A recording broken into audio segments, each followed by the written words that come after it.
Hello everyone, this is a proof by contradiction, and we want to prove that if p and q are integers such that the p times the q is even, we need to use to prove that at least one of the p and the q is even.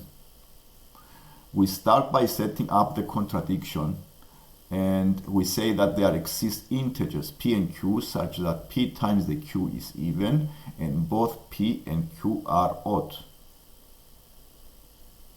And if we make the p and q to be the two odd numbers, this statement here is wrong, because if I times the two odd numbers, the multiplication of these two give you an odd number. And this is a contradiction here. And this is a proof that if the p times the q is even, then at least one of the p and the q must be even, because I started with the assumption that they are both odd, and this doesn't work. So the opposite is true. And this is a proof that the above statement must be correct, because the opposite is not correct.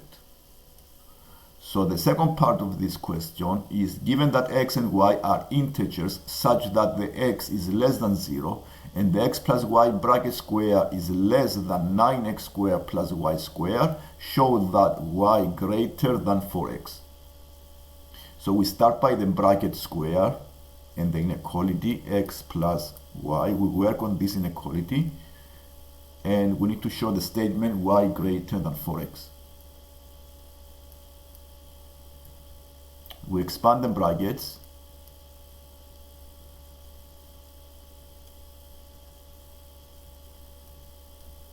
and rearrange this inequality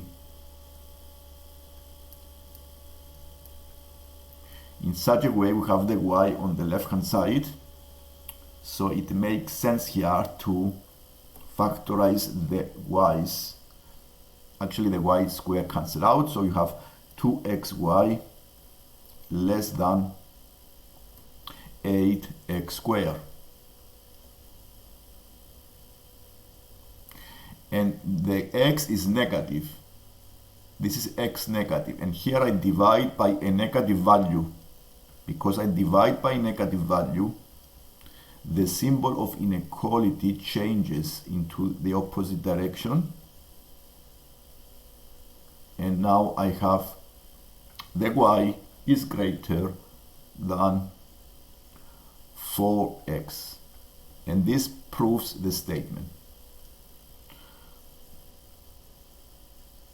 If you like the lesson, please subscribe, and to see more lessons like this one. Thank you.